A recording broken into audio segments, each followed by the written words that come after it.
வணக்கம். வரும் ஜூன் 9, 2024 நடைபெறக்கூடிய டிஎன்பிஎஸ்சி குரூப் 4க்காக ப்ரிப்பேர் பண்ணிட்டு இருக்குங்க. இதுல ப்ரீவியஸ் இயர் கொஸ்டினை வந்து நம்ம அனலைஸ் பண்ணிட்டு வரோங்க. அதுல 2013 குரூப் 4 கொஸ்டின்ல ஜெனரல் தமிழ்ல ஒரு 50 வினாவை இன்னைக்கு பார்க்கலாம். முதல் வினா, பொருளுக்கு ஏற்ற பொருத்தமான உவமையை தேர்ந்தெடுத்து எழுதுக. உலக நிலைகளை அறியாதிருத்தல். இதற்கு சரியான விடை கிணற்று தவளை போல. இங்கு கீரியும் பாம்பும் போல என்பதற்கு பகை என்று பொருள், அதாவது சண்டை சச்சரவோட இருப்பது. இலவு காத்த கிளி போல, அதற்கு சரியான விட அதற்கு பொருள் வந்து கிடைக்காத ஒன்றிற்காக இயங்குதல், காத்திருத்தல் அப்படின்ற பொருள் வரும்.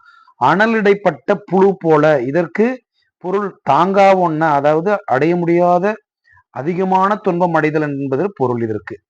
இரண்டாவது கேள்வி, பின்வரும் இலக்கண குறிப்புக்கு பொருந்தாத சொல்லை தேர்ந்தெடுத்து எழுதுக அப்படின்னு சொல்லியிருக்காங்க. பண்பு தொகை, இதுல எது வந்து பொருந்தாதது, பண்பு தொகைக்கு பொருந்தாதது எதுன்னு கேட்டிருக்காங்க. அப்ப இதுல 3 வந்து பண்பு தொகையா இருக்கும். ஏன்னா பொருந்தாதுன்னு சொன்னதுனால 3 வந்து பண்பு தொகையா இருக்கும். 1 மற்றும் வேற ஏதாவது ஒன்றா இருக்கும். இப்ப நெடுந்தொடர், நெடுமை கூட்டல் தொடர்னு நம்ம பிரிக்கலாம். நெடுமை கூட்டல் தேர்னு பிரிக்கலாம். அப்ப இதுல மை வருது. அப்ப இது பண்பு தொகை. மலர்ச்சேவடி, மலர்ச்சேவடினா மலர் போன்ற சேவடி. அப்ப இது வந்து உவமை தொகை. உவமை தொகை. செங்கோலை பார்த்தீங்கன்னா எப்படி பிரிக்கலாம்?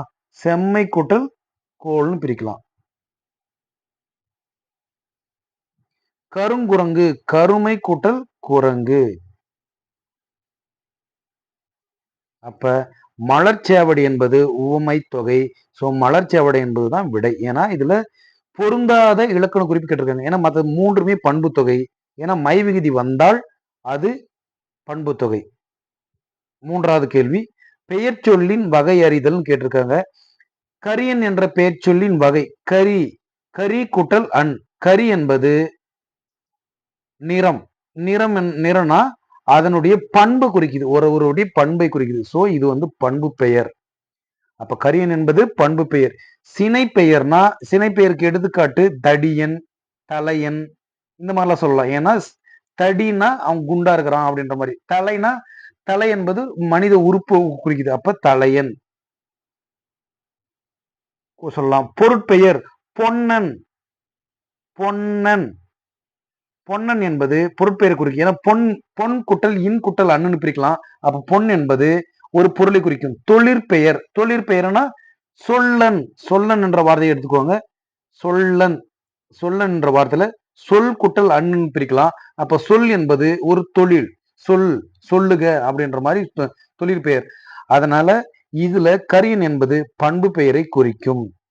நான்காவது கேள்வி, நாமார்க்கும் குடியெல்லோம் நமனை அஞ்சும் நரகத்தில் இடர்படும் நடலை இல்லோம். இப்பாடலடிகளில் இடம்பெற்றுள்ள நடலை, நடலைக்கு இணையான ஆங்கில சொல் கேட்டிருக்காங்க. நடலைனா துன்பம்னு அர்த்தம்.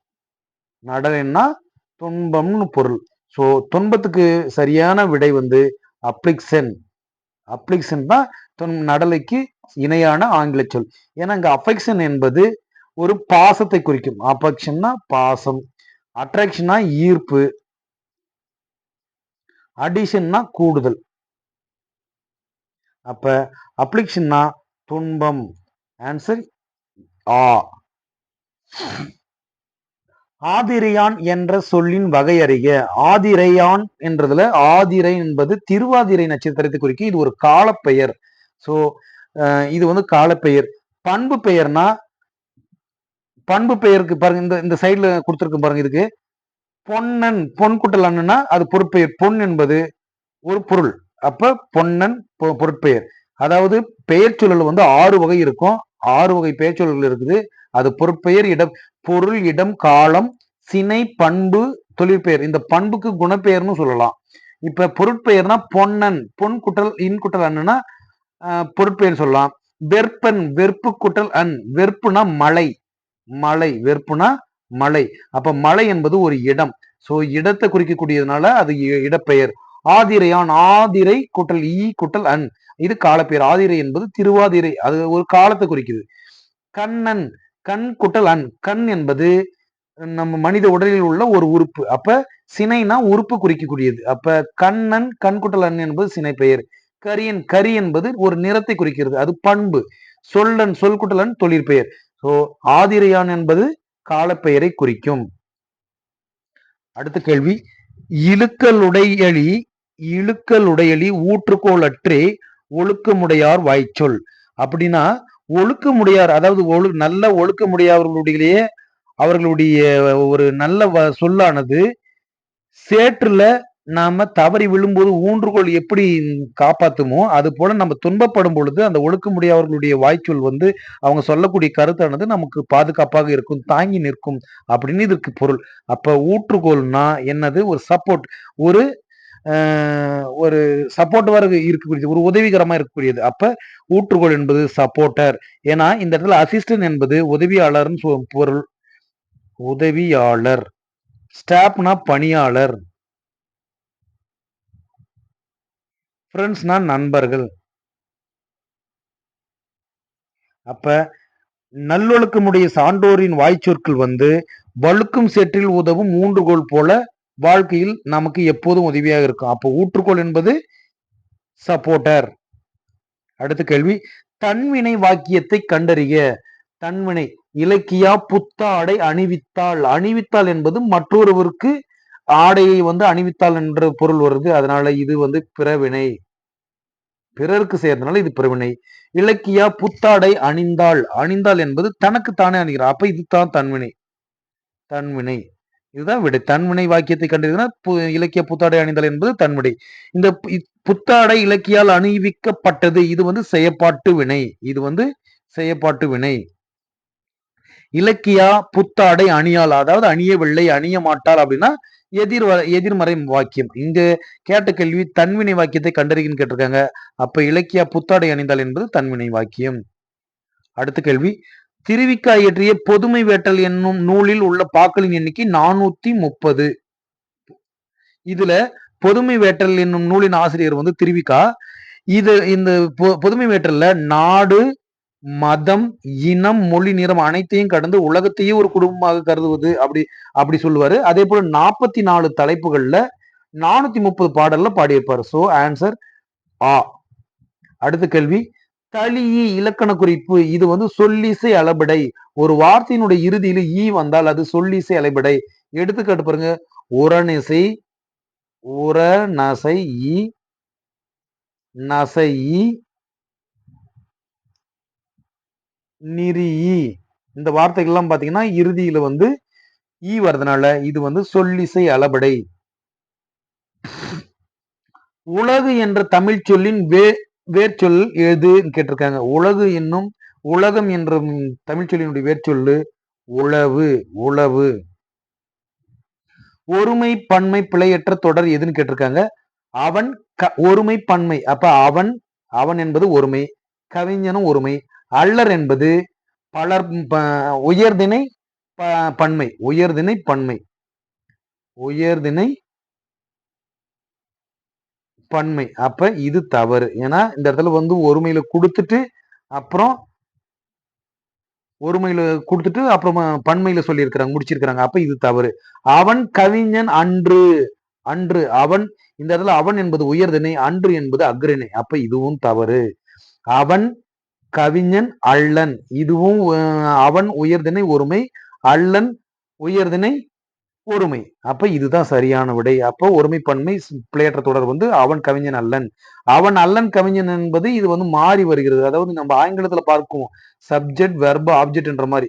அப்ப எழுவாள் பயனிலை செயல்பாட்டு பொருள் இது வந்து ஒரே வரிசையில் இருக்கணும். இது வந்து அவன் அல்லன் கவிஞன், இது வாக்கியமே சரியான தொடர்ல இல்லை, அதனால இது தவறு. சோ ஆன்சர் வந்து தான் சரியான விடை. 12, ஞான பச்சிலை என போற்றப்படும் மூலிகை எது? அதாவது இங்கு கொடுத்திருக்கிறதுல ஞான பச்சிலை, ஞான பச்சிலை என்பது வள்ளலார் சொல்லக்கூடிய வார்த்தை. வள்ளலார் வந்து தூதுவளையை தான் ஞான பச்சிலைன்னு சொல்லி வருவாரு. இதுக்கு இன்னொரு பேர் என்னன்னா தூதுளை. தூதுளை, சிங்கவள்ளி. இது இரண்டு பேருமே பார்த்தோம்னா வள்ளலார் வந்து ஞான பச்சிலைன்னு சொல்லிட்டு தூதுவளையை ஞானப்பச்சிலைன்னு வள்ளலார் சொல்றாரு.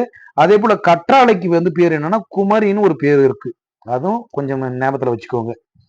அடுத்த கேள்வி, பின்வரும் இலக்கண குறிப்புக்கு பொருந்திய சொல்லை தேர்ந்தெடுத்து எழுதுக அப்படிங்கிறாங்க. வினைத்தொகை இதுல இருக்கக்கூடிய 4ல எது வினைத்தொகைன்னு கேட்டிருக்காங்க.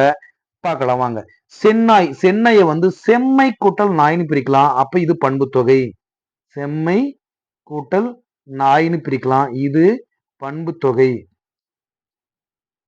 சூழ்கழல், சூழ்கழல எப்படி நம்ம எழுத சொல்லலாம்? சூழ்கழல், சூழும் கடல், சூழ்கின்ற கடல், சூழ்ந்த கடல் என்று 3 காலங்களை காட்டி வருவதால் இது வினைத்தொகை ஆகும். ஏன்னா வினைத்தொகை என்பது 3 காலங்களை காட்டி வரக்கூடிய ஒரு வார்த்தை தான் வினைத்தொகை ஆகும். வெண்மதி, வெண்மை கூட்டல் மதி, இதுவும் பண்பு தொகை. வெண்மை கூட்டல் மதி, இதுவும் பண்பு தொகை. கண்ணோட்டம், கண் கூட்டல் ஓட்டம், இது வந்து ஒரு தொழிற்பெயர். அப்ப இங்க விட வந்து சூழ்கழல் தான் வினைத்தொகை. அடுத்த கேள்வி, தில்லையாடி வள்ளியம்மை எந்த நாட்டில் பிறந்தான்னு கேட்டிருக்காங்க. தில்லையாடி வள்ளியம்மை வந்து தென்னாப்பிரிக்கால பிறந்தாங்க. 1898ல முனுசாமி மங்களம்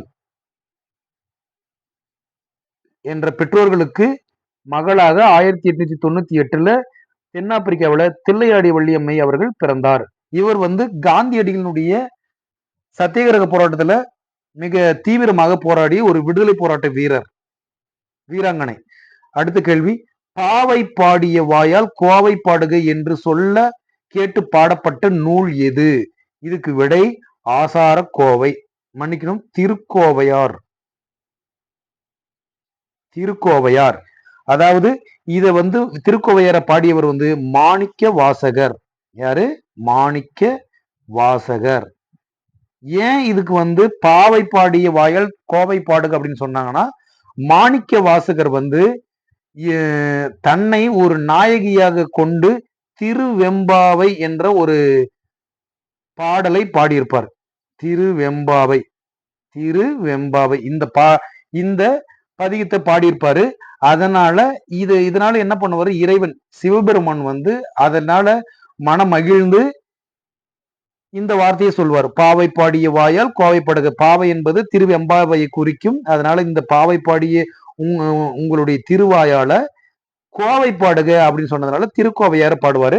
மாணிக்க வாசகர் இயற்றிய நூல் பாத்தீங்கன்னா திருவாசகம். இதுல பாத்தீங்கன்னா 8வது திருமுறையில இருக்கும். திருவாசகமும் திருக்கோவையாரும் 8வது திருமுறையில இருக்கும்.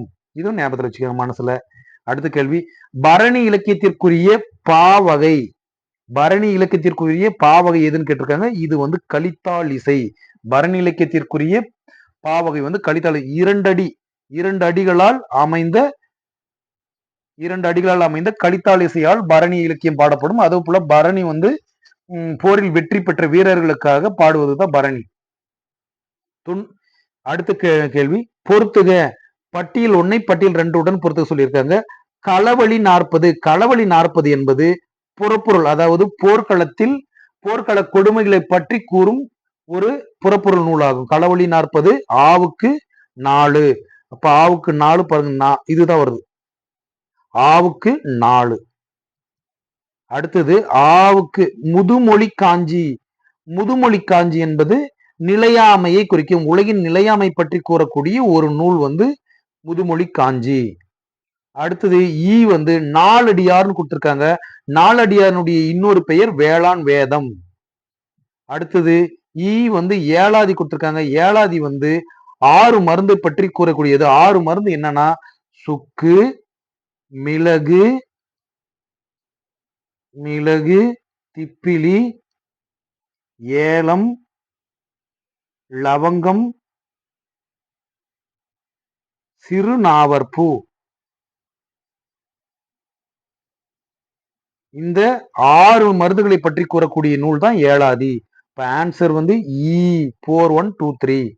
அடுத்த கேள்வி, பொற்கொடி ஆயக்கலை 64 கற்றால்.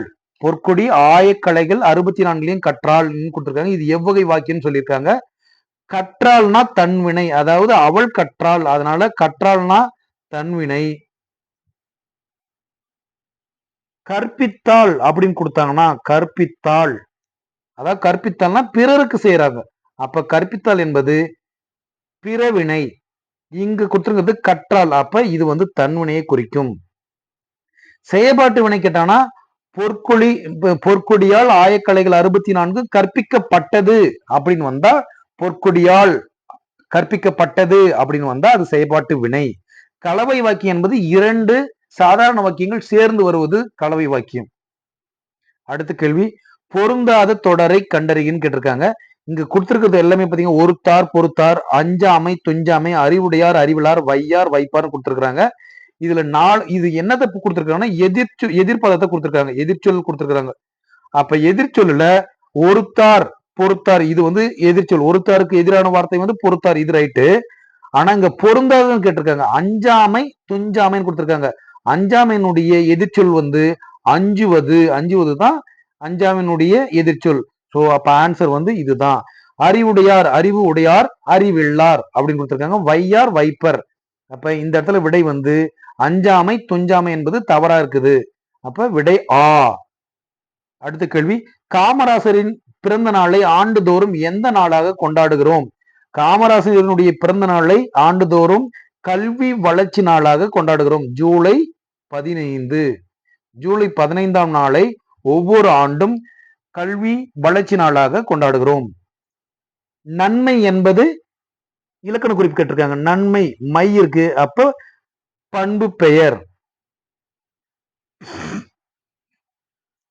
தல் விகுதி வந்துச்சுன்னா தல், தல், அல் இதெல்லாம் வந்துச்சுன்னா அது தொழிற்பெயர் சொல்லலாம். சினை பெயர் வந்து ஏற்கனவே முன்ன சினை பெயருக்கும் பொருட்பெயருக்கும் விளக்கம் கொடுத்திருக்கிறேன். அடுத்த கேள்விக்கு போகலாம். நாட்டுதும் யாம் ஓர் பாட்டுடை செயல் என்று பாடத் தொடங்கிய புலவர் யார்? நாட்டுதும் யாம் ஓர் பாட்டுடை செயல் என்று பாடத் தொடங்கிய புலவர் இளங்கோவடிகள். இந்த இளங்கோவடிகள் வந்து சீத்தலை சாத்தனார் எழுதிய மணிமேகலை மூலமாக கண்ணகியை பற்றி, மணிமேகலை என்ற நூல்ல கண்ணகியை பற்றி கூறியிருப்பார் சீத்தலை சாத்தனார். அதன் மூலமாக கண்ணகியை பற்றி தெரிந்ததால் இவர் என்ன பண்ணுவாரு, சிலப்பதிகாரம் என்ற நூலை, சிலப்பதிகாரத்தை என்ற நூலை எழுதுவார். அந்த நூலில் தான் நாட்டுதும் யாம் ஓர் பாட்டுடை செயல் என்று அவர் பாடுவார். அடுத்த கேள்வி, தமிழை ஆளென வளர்த்து மாண்புறச் செய்தவர் தேவநேய பாவனர். தமிழை ஆளென வளர்த்து மாண்புறச் செய்தவர் வந்து தேவநேய பாவனர். அடுத்த கேள்வி, நிகண்டுகளில் மிக பழமையானது வந்து சேந்தன் திவாகரம். ஏன்னா இது வந்து 6ஆம் நூற்றாண்டை சார்ந்தது. என்னது, 6ஆம் நூற்றாண்டை சார்ந்தது. இதுல இங்க கொடுத்துருக்கோம், திவாகர் என்ற முனிவரால் எழுதப்பட்டது. அதாவது திவாகர நிகண்டுன்னு சொல்லுவாங்க. இது சேந்தன் திவாகரம், திவாகர நிகண்டு சொல்லுவாங்க. திவாகர முனிவரால் எழுதப்பட்டது. திவாகர முனிவரால் எழுதப்பட்டது. 6ஆம் நூற்றாண்டில் எழுதியிருப்பாங்க. அதே போல அந்த காலத்துல சேந்தன் என்ற அரசனின் வேண்டுகோளுக்கு இணங்க இயற்றப்பட்டதால் இது சேந்தன் திவாகரம். ஏன்னா இது திவாகர நிகண்டு தான். அந்த சேந்தன் என்ற மன்னனுடைய வேண்டுகோளுக்கு இணங்க இயற்றப்பட்டதால் இது சேந்தன் திவாகரம் சொல்லுவாங்க. அதே போல சூடாமணி நிகண்டு வந்து 18ஆம் நூற்றாண்டை சேர்ந்தது. 16ஆம் நூற்றாண்டை சார்ந்தது. இதை வந்து எழுதினவர் வந்து மண்டல புருடர் என்ற சமண முனிவர் வந்து சூடாமணியை ஏற்றுவாரு. இங்க நிகண்டுகளில் மிக பழமையானது எதுன்னு கேட்டிருக்காங்க. அதனால சேந்தன் திவாகரம் தான் ரைட்டு. அடுத்த கேள்வி, பொருள் அறிந்து பொறுத்துகன்னு சொல்லியிருக்காங்க. ஓ, ஓ என்றால் நீர் தாங்கும் பலகை. ஓ வந்து நீர் தாங்கும் பலகை. மா திருமகள், கா சோலை, தீ கோபம். அப்ப 4, 3, 2, 1 எங்க இருக்குது? 3, ஆவுக்கு 3, 4, 2, 1. அப்ப விடை வந்து இது ஈ. அடுத்த கேள்வி, முருகு பொருணராறு 12 முல்லை. இது வந்து 10 பாட்டு நூல்களை பற்றி கூறக்கூடிய ஒரு வெண்பா. அந்த வெண்பா என்னன்னா, முருகு பொருணராறு 12 முல்லை பெருகு வளமதுரை காஞ்சி மறுவினிய கோல நெடுநல் வாடை கோல் குறிஞ்சி பட்டினப்பாலை கடாத தொடும் 10. இந்த வெண்பாவில தான் முருகு பொருணராறு 12 முல்லை அப்படின்னு சொல்லியிருக்கிறாரு. இந்த பான் 2 என்பது வந்து சிறுபனாற்றுப்படையும் பெருபனாற்றுப்படையும் குறிக்கக்கூடிய ஒரு சொல். பான் 2. முருகு வந்து திருமுருகாற்று படையை சொல்லக்கூடியது. பொருணராறுன்றது புறநராற்றுப்படை. முல்லைப்பாட்டு. அதே போல இதுல இருக்கக்கூடிய அந்த 10 பாட்டுல இருக்கக்கூடிய 10 நூல்கள் என்னென்னு பாத்தீங்கன்னா, திருமுருகாற்றுப்படை, புறநராற்றுப்படை, சிறுபநாற்றுப்படை, பெருமநாற்றுப்படை, கடாம். அதாவது கடாம் சொல்றது வந்து மலைபடுகடாம். மலைபடுகடாமுக்கு இன்னொரு பேர் வந்து கூத்தராற்றுப்படைன்னு சொல்லுவாங்க. அதே போல மதுரை காஞ்சி, முல்லைப்பாட்டு, குறிஞ்சிப்பாட்டு, பட்டினப்பாலை, நெடுநல்வாடை, இது எல்லாம் சேர்ந்ததுதான் 10 பாட்டு நூல்கள். இங்க 12 என்பது சிறுபநாற்றுப்படையும் பெருமநாற்றுப்படையும் குறிக்கும். அடுத்த கேள்வி, அகராதி என்னும் சொல்லை முதலாக கையாண்டவர் வந்து திருமூலர். அடுத்த கேள்வி, ஃபேன்பேர் என்பது எக்கால முழக்கம். எக்கால முழக்கம்னா சந்தோஷத்துல ஆரவாரம் பண்ணுவதுதான் எக்கால முழக்கம். அப்ப ஆவுக்கு 3 இங்க இருக்குது பாருங்க. பேங்கல்னா நாகரிகம். பேங்கல் என்பது நாகரிகம். பேண்டைல் என்பது வீட்டுப்புறா. பேசைல் என்பது இணக்கம் உள்ள. அப்ப 3, 4, 2, 1 தான் ஆன்சர். அடுத்த கேள்வி, திருக்குறளை 40 ஆண்டுகள் படித்து சுவைத்த போப் அதனை ஆங்கிலத்தில் எந்த ஆண்டு மொழிபெயர்த்தார்னு கேட்டிருக்காங்க. 1886ல திருக்குறளை வந்து ஆங்கிலத்துல மொழிபெயர்ச்சிருப்பாரு போப். வருகை என்பதன் இலக்கண குறிப்பு கேட்டிருக்காங்க. கா இயர். இந்த வார்த்தைகளை வந்து விகுதியாக பெற்று வரக்கூடிய எல்லா வார்த்தைகளும் வியங்கோள் வினைமுற்றாகும். இங்க வருக, இப்ப வாழ்க, வாழிய, வாழியர் அப்படின்னு எடுத்துக்கிட்டோம்னா இது வியங்கோள் வினைமுற்று. இந்த இடத்துல வருக என்பது கா என்றும் தொகுதியை கொண்டு முடிவதால் இது வந்து வியங்கோள் வினைமுற்று. அதாவது வரு கூட்டல் கா. கா என்பது வியங்கோள் வினைமுற்று. இப்ப 30வது கேள்விக்கு விடை வந்து வியங்கோள் வினைமுற்று ஆன்சர். அடுத்த வினா, பொருந்தாத தொடரை குறிப்பிடுக. களம்பகம் 18 உறுப்புகளை கொண்டது, சரி. சிற்றிலக்கியங்கள் 96 வகையான சிற்றிலக்கியங்கள் உள்ளது. பிள்ளைத்தமிழ்ல 10 பருவங்களை குறித்து சொல்லியிருப்பாங்க. ஆண்பால் 10 பருவங்கள் இருக்கும், பெண்பாலுக்கும் 10 பருவங்கள் இருக்கும். பரணி வந்து 100 தாளிசைகள் கொடுத்திருக்காங்க. இது தவறு. ஏன்னா 2 அடிகளால் ஆன தாளிசையால் ஆனது. அதாவது குறிப்பிட்டு சொல்லணும்னா கலித்தாளிசை. இது நான் முன்னாலேயே ஒரு வினால சொல்லியிருக்கிறேன். கலித்தாளிசையால் ஆனது, 2 அடிகளால் ஆனது. அப்ப இதுல பொருந்தாத தொடர் வந்து பரணி 100 தாளிசைகள் என்பது பொருந்தாதது. அடுத்த வினா, பின்வரும் தொடர்களில் ராமலிங்க அடிகளார் கூறியவை எவைன்னு கேட்டிருக்காங்க. நான் தனியாக வாழவில்லை, தமிழோடு வாழ்கிறேன் என்று சொன்னவர் திருவிக்கா. நான் தனியாக வாழவில்லை, தமிழோடு வாழ்கிறேன் என்று சொன்னவர் திருவிக்கா. வெயிலுக்கு ஒதுங்கும் விருச்சம் அழிக்காதுன்னு சொன்னவர் ராமலிங்க அடிகளார். இது வந்து ராமலிங்க அடிகளார். பெண்களே சமூகத்தின் கண்கள் சொன்னவர் வந்து ஈ.வே.ரா. சமத்துவத்தின் மறுபெயரு மனிதநேயம் சொன்னவர் வந்து அம்பேத்கர்.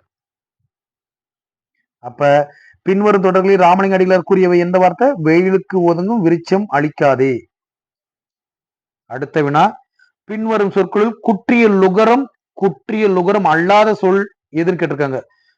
பொதுவாகவே கு, சு, டு, து, பு, ரு இப்படி முடிஞ்சிருந்தா அது வந்து குற்றிய லுகரமாக இருக்கும். ஆனால் இந்த இடத்துல மடு என்பது மட்டும் முற்றிய லுகரமாக அமைந்துள்ளது.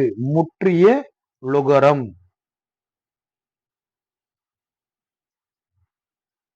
அடுத்த வினா, சித்துக்களின் எண்ணிக்கை. சித்துக்கள் வந்து மொத்தம் 8 வகைப்படும். அது என்னன்னா அனிமா, மகிமா, லகிமா, கரிமா, பிராப்தி, பிராகாமியம், ஈசத்துவம், வசித்துவம். அனிமனா அணுவை போல சிறிய தேகத்தை அடைதல், அதாவது சின்ன உருவமா மாறுகிறது. மகிமா என்பது பெரிய உருவத்தை, மலையை போன்ற பெரிய உருவத்தை அடைவது. லகிமா என்பது காற்றை போல லேசாக இலகுவாக மாறுவது லகிமா. கரிமா என்பது மலைகளாலும் காற்றாலும் அசைக்க முடியாத கனமாக மாறுவது. மலையா இருந்தாலும் காற்றா இருந்தாலும் அசைக்க முடியாது. பிராப்தி என்பது மனத்தினால் நினைத்த யாவற்றையும் அடைதல். பிராப்தி என்ற சித்திக்கு பேர் வந்து மனத்தினால் நினைத்த எல்லாத்தையும் அடைகிறது. பிராகாமியனா தன் உடலை விட்டு பிற கூடு விட்டு கூடு பாயறத பிராகாமியம்.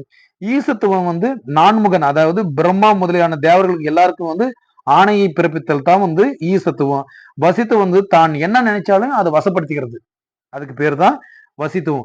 ஆக சித்துக்களினுடைய எண்ணிக்கை வந்து 8. அது என்னன்னா அனிமா, மகிமா, லகிமா, கரிமா, பிராப்தி, பிராகாமியம், ஈசத்துவம், வசித்துவம். இது 8ம் சேர்ந்தது சித்துக்கள். சோ சித்துக்களின் எண்ணிக்கை வந்து 8.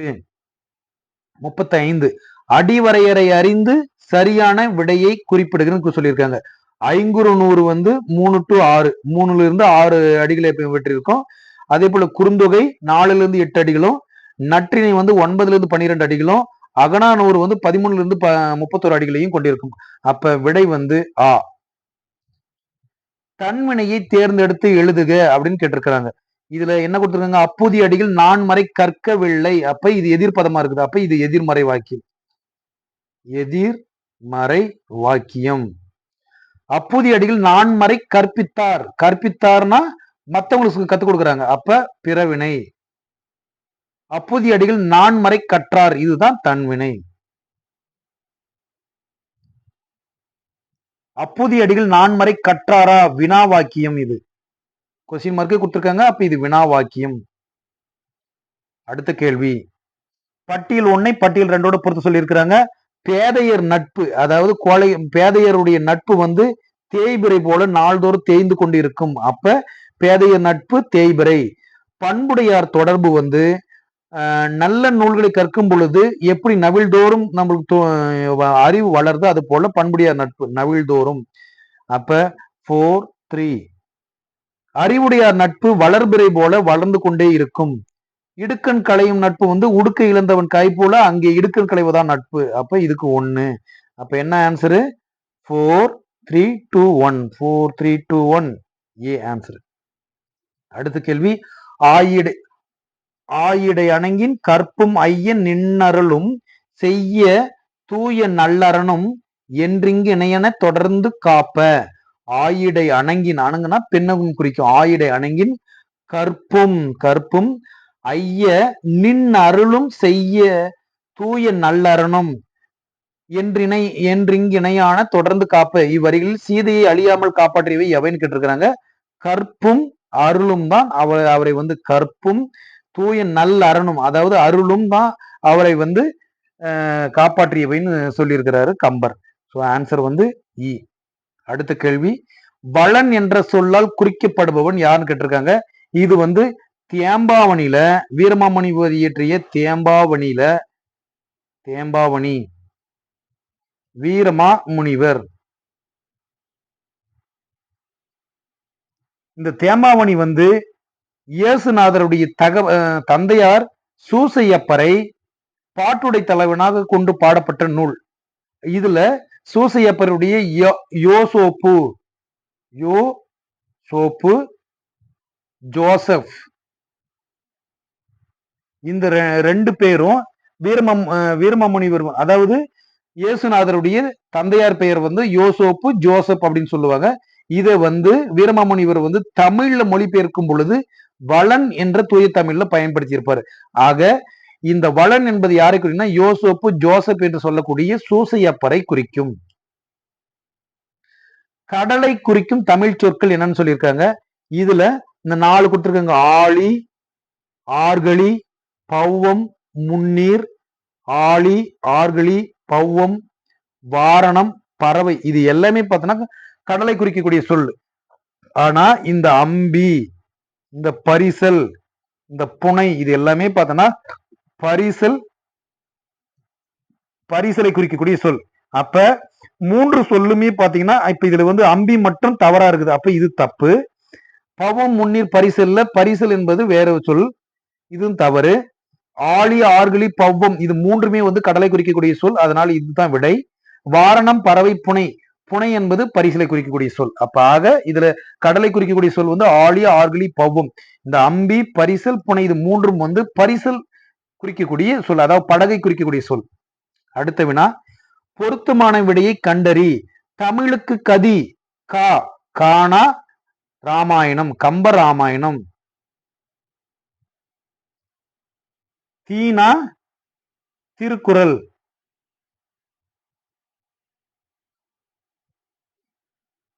ராமாயணத்தையும் குறளும் தான் தமிழுக்கு கதின்னு சொல்லுவாங்க. இது யார் சொன்னா செல்வம் முதலியார் என்பவர் தான் இதை வந்து சொல்லியிருப்பார்.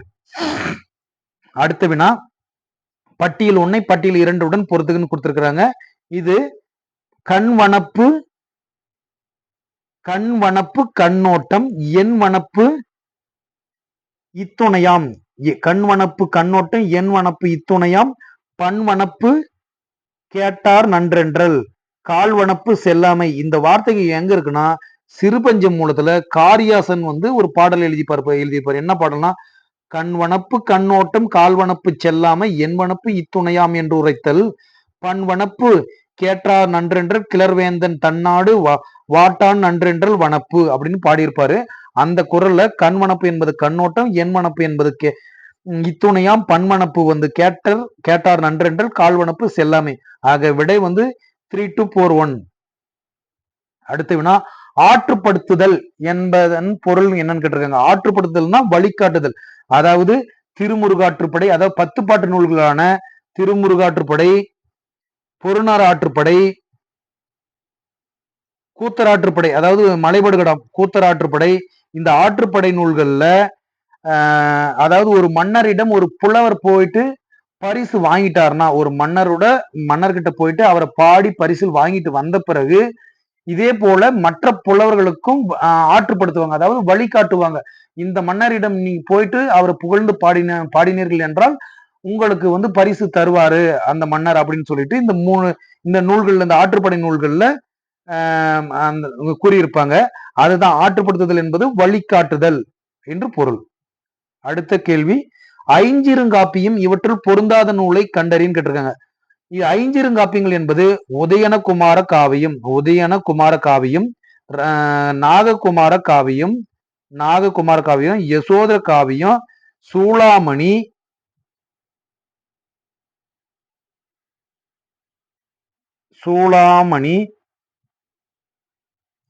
உதயனகுமார காவியம், நாககுமார காவியம், யசோதர காவியம், சூளாமணி,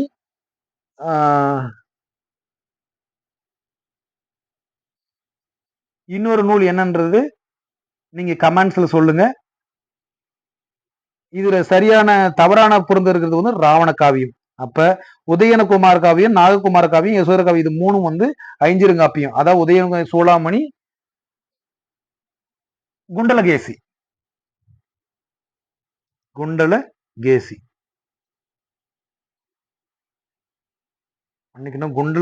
ஐம்பெருங்காப்பியம். இதுல இன்னொரு நூல் இருக்கு, அது என்ன நூல்ன்றது நீங்க சொல்லுங்க. அடுத்த வினா பட்டியல் 1 பட்டியல் 2 பொறுத்து சொல்லியிருக்காங்க. புல் என்பது அன்னத்தை குறிக்கும், குளவு என்பது விளங்கும், மேலி என்பது கலப்பை, ஒல்லை என்பது விரைவு. சோ விட 4 3 புல்லுனா அன்னம் 3 4 2 1 3 4 2 1.